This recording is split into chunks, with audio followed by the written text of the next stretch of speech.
ఇలాంటి వాటిలో కూడా మనమే ముందున్నాం. ఇంకో పక్కన ఎక్కడికక్కడ కరెంటు లాస్ కానివ్వకుండా ట్రాన్స్మిషన్ లాసెస్ కానీ అవి కూడా బాగా తగ్గించాం. దీనివల్ల ఈ వ్యవస్థ బాగుపడే పరిస్థితి వచ్చింది. ఇప్పుడు కొత్తగా సోలార్ కరెంట్ అంతా పగటిపూట వస్తుంది, రాత్రిపూట మనకు కరెంట్ ఉండదు. దీనికోసమే ఈరోజు మీరు చూస్తే తొలిసారిగా హైబ్రిడ్ విద్యుత్తు సేవింగ్ కూడా ముందుకు పోతున్నాం. అంటే డే టైం మనం కరెంట్ ఉత్పత్తి చేసిన తర్వాత కొంత బ్యాటరీలో పెట్టి తద్వారా ఆ ప్రాంతంలో ఇవ్వగలిగితే ఇంకా కరెంట్ రేటు తగ్గుతాయి. ఇది ఒక మోడల్ కింద వెళ్తున్నామని చెప్పి కూడా నేను మీకు తెలియజేస్తున్నా. వ్యవసాయానికి కూడా కరెంటు చూస్తే భవిష్యత్తులో సోలార్ కరెంట్ ఇస్తాం, మీకే ప్యానల్స్ ఇస్తాం, ఎనర్జీ సేవింగ్ పంప్ సెట్లు ఇస్తాం. దీనికి మిగిలిన కరెంటు మీరు వాడుకుని ఆ కరెంటు గ్రిడ్కి ఇస్తే దాని ద్వారా మళ్ళా ₹50 మీకు ఇస్తాం. దీనివల్ల ఒక 5-6 వేల రూపాయలు మీకు అదనపు ఆదాయం వస్తుంది. ఎప్పుడన్నా వర్షం పడకపోతే కరెంటు లేకపోతే వర్షం పడినప్పుడు కరెంటు కావాలంటే నేరుగా మళ్ళా కరెంటు కూడా ఇస్తామని చెప్పి కూడా నేను మీకు తెలియజేస్తున్నా. అనేక విధాలుగా ఈ వ్యవస్థలో మనం ముందుకు పోయాం. ఇంకో పక్క మీరు చూస్తే చరిత్రలో మొట్టమొదటిసారిగా కర్నూలులో కూడా ఒక ఎయిర్పోర్టు ఈ రోజే నేను ఇనాగరేట్ చేశాను. అక్కడే దిగి ఇక్కడికి వచ్చాను. భవిష్యత్తులో మీరు ఎక్కడికన్నా పోవాలంటే నేరుగా కర్నూలుకు పోతే విమానం ఎక్కి అమరావతికి రావచ్చు అని చెప్పి కూడా నేను మీకు తెలియజేస్తున్నా.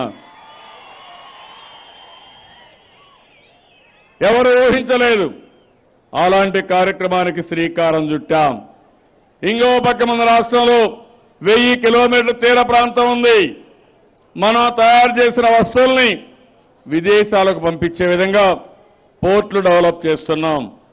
ఇంకో పక్క ఇప్పటికే మీ అందరికీ వంట గ్యాస్ ఇచ్చాను. భవిష్యత్తులో ఏదైతే పైపులో గ్యాస్ తీసుకొచ్చిస్తే ఇంకా 30-50% కరెంటు మీ పేమెంట్ తగ్గే అవకాశం ఉంది. అంటే మామూలుగా ఎల్పీజీ కంటే పైప్డ్ గ్యాస్ అయితే ఇంకా రేట్లు తగ్గుతాయి. దాన్ని కూడా తీసుకొస్తున్నాం. రోడ్లు నేను చెప్పాను, విలేజ్లో సిమెంట్ రోడ్లు వస్తాయి. విలేజ్ నుంచి పంచాయతీ రోడ్డు సిమెంట్ రోడ్డు కానీ బీటీ రోడ్డు వస్తుంది. అక్కడి నుంచి R&B రోడ్లన్నీ కూడా సింగిల్ లేన్ కానీ డబుల్ లేన్ కానీ 4 లేన్ కానీ ఎక్కడికి పోవాలన్నా సులభతరంగా పోయేటికి తీసుకొస్తాం.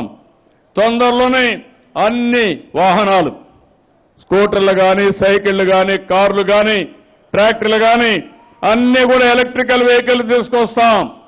దీనివల్ల మీకు ఎక్కడా పొల్యూషన్ ఉండదు, కాలుష్యం ఉండదు, బ్రహ్మాండంగా ముందుకు పోయే పరిస్థితి వస్తుంది. ధర కూడా తగ్గుతుందని చెప్పి కూడా నేను మీకు తెలియజేస్తున్నాను. ఇంకో పక్క మీ ఇండ్లకు మీరు చూశారు, ఫైబర్ గ్రిడ్ ద్వారా 15 MBPS ఇచ్చాం.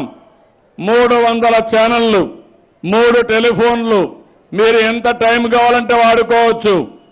దీనికి ₹149 ఛార్జ్ చేస్తున్నాం. తొందరలోనే ఈ పేదవాళ్ళందరికీ ఇంటింటికి ఒక స్మార్ట్ ఫోన్ ఇప్పిస్తున్నానని మరొకసారి మీ అందరికీ హామీ ఇస్తున్నా. ఈ స్మార్ట్ ఫోన్ వల్ల దర్జాగా ఇంట్లో కూర్చొని పనులు చేసుకోవచ్చు.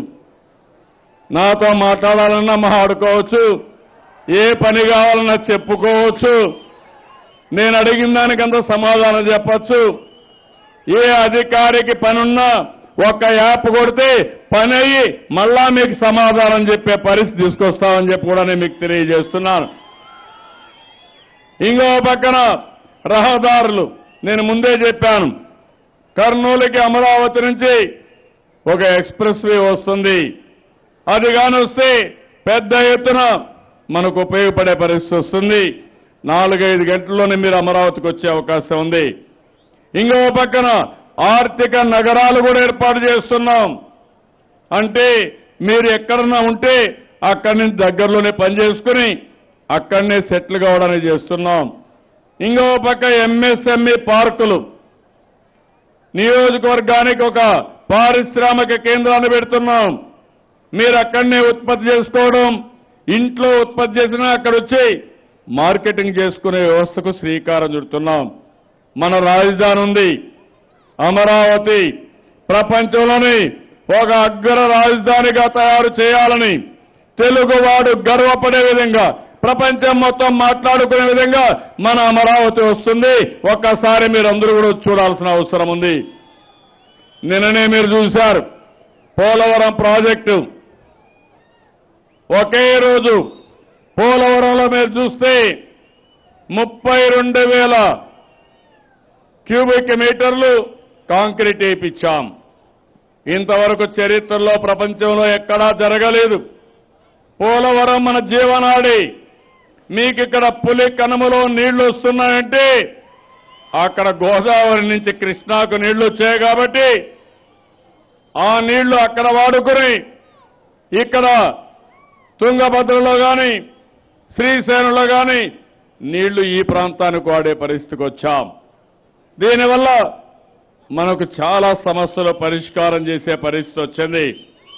నరేగా పనుల్లో మీరు చూస్తే 13,1416 రూపాయలుంటే కనీస వేతనం 2,206 రూపాయలకు పెంచాం. ఇంకో పక్క కాన్పుల కోసం ప్రభుత్వ ఆసుపత్రుల్లో ప్రైవేట్ ఆసుపత్రులు కూడా అవకాశాలు ఇచ్చాం. ఈరోజు దీనివల్ల చాలా వరకు మీకు ఉపయోగపడే పరిస్థితి వస్తుంది. సురక్షితమైన కాన్పులు వస్తాయి. దీనికి కూడా శ్రీకారం చుట్టాం. ఇంకో పక్క మీరు చూస్తే ప్రతి ఒక్క పేదవాడికి ఇల్లు ఇవ్వాలని ఇంటి కల నెరవేర్చాలని నేను ముందుకు పోతున్నా. 1,50,000 ఇచ్చాం. ఈ రోజు నేను మీకు అందరికీ హామీ ఇస్తున్నాను. ఇల్లు లేని ప్రతి ఒక్క వ్యక్తికి తప్పకుండా ఇల్లు ఇచ్చే బాధ్యత ఈ ప్రభుత్వాన్ని. ఈ జన్మభూమిని ఇమ్మన్నాను. ఇంకో పక్క అర్హులుంటే అర్హులందరికీ పింఛను కూడా ఇమ్మని చెప్పి ఆదేశాలు ఇచ్చాను. రేషన్ కార్డులన్నీ కూడా అర్హులందరికీ ఇమ్మన్నాం. నా ఆలోచన ఒకటే, పేదవాడు ఏ ఆఫీసుకు పోయే పని లేకుండా నేరుగా ఈ జన్మభూమి గాని మీరొక్కసారి మెసేజ్ ఇస్తే తక్షణమే ఆ సమస్య పరిష్కారం చేసే విధంగా టెక్నాలజీకి శ్రీకారం చుట్టాం. ఈ రోజు ఇక్కడ చూసినప్పుడు మన ఇంత మునిపే నేను చెప్పాను, సాగునీటికి ఎక్కువ ప్రాధాన్యత ఇచ్చాం. ఇవన్నీ కూడా పెద్ద ఎత్తున మనం ముందుకు పోయాం. ఇంకో పక్కన మీరు ఒకసారి చూస్తే మనిషి పుట్టినప్పటి నుంచి గర్భంలో గర్భం దాల్చినప్పటి నుంచి చనిపోయే వరకు కార్యక్రమాలు చేపడుతున్నాను. మీ పేదవాళ్ల కోసం, మీలో ఒక చైతన్యం కోసం ఈ కార్యక్రమాలన్నీ చేస్తున్నాం. ఇంకో పక్క నేను ప్రతిరోజు మీకు ఫోన్లు చేస్తున్నాను. ఏం తమ్ముళ్ళు నా ఫోన్లు వస్తున్నాయా అని మిమ్మల్ని అడుగుతున్నా. ఏమమ్మా నా ఫోన్లు వస్తున్నాయని మిమ్మల్ని అడుగుతున్నా. వస్తున్నాయంటే చేతులు పైకెత్తండి. ఒక జవాబుదారీ పరిపాలనలో తీసుకొస్తున్నాం. ఈ రోజు మీరు ఈ ప్రభుత్వం పట్ల సంతృప్తిగా ఉన్నారా? ఆదరణ వచ్చిందా? పింఛన్ వచ్చిందా? బీమా వచ్చిందా? రేషన్ సక్రమంగా అందుతుందని అన్ని ప్రోగ్రాములకి మీ యొక్క సమాచారం తీసుకుంటున్నాను. అదే సమయంలో అధికారులందరినీ అప్రమత్తం చేస్తున్నాను. జన్మభూమిలో చదవమంటున్నాను, గ్రామ కమిటీల్లో చదవమంటున్నాం. నేను ఒకటే మీకు హామీ ఇస్తున్నా, ఒకప్పటికి ఇప్పటికీ ఉద్యోగుల్లో చాలా మార్పు వచ్చింది. చాలా బాగా పనిచేస్తున్నారు. పని చేస్తున్నారంటే గట్టిగా చప్పట్లు కూడా చెప్పండి. పని చేస్తున్నారని గట్టిగా చప్పట్లు కూడా చెప్పాలి. ఎందుకంటే మన కోసం పనిచేసే అధికారులు కూడా అభినందిస్తే వాళ్ళు ఇంకా ఉత్సాహంగా పనిచేస్తారు. గట్టిగా చప్పట్లు కొట్టి బాగా పనిచేస్తా ఉంటే చెప్పాలి. ఎందుకు ఈ మాట వాడుతున్నానంటే నేను కూడా అందరికీ పని పెట్టాను. రాత్రింబగుళ్ళో పనిచేస్తున్నారు, ఆదివారాలు పనిచేస్తున్నారు. ఇలాంటి కార్యక్రమాలు చేసి మనం ముందుకు పోయే పరిస్థితికి వచ్చాం. ఈ రోజు ఇంకో పక్క చూస్తే చదువుకున్న తమ్ముళ్ళకి యువనేస్తం పెట్టాం. 1,000 రూపాయలు దేశంలోనే కాదు ప్రపంచంలో ఎక్కడా ఇవ్వని విధంగా యువనేస్తం కింద నిరుద్యోగ భృతి ఇస్తున్నాం. మళ్లీ వాళ్ళల్లో శిక్షణ కార్యక్రమాలు పెట్టి ఎక్కడికక్కడ స్కిల్ డెవలప్మెంట్ చేసి వాళ్ళకు కూడా ఉద్యోగాలు ఇప్పిస్తున్నాను. ఇంకో పక్క మీరు చూస్తే మోస్ట్ ఎంప్లాయబుల్ అంటే మన రాష్ట్రంలో ఉండే యువత భారతదేశంలోనే బాగా చదువుకుని నైపుణ్యం కలిగిన యువత ఉన్నారు. ఇంకో పక్క మీరు చూస్తే ఎక్కువ ఉద్యోగాలు ఎక్కడొచ్చాయంటే అవన్నీ మన రాష్ట్రంలోనే వచ్చాయి. 16 లక్షల కోట్ల రూపాయలు చేసే ఎంఓయూలు చేశాం. ఇవన్నీ పూర్తయితే 32 లక్షలు వస్తాయి.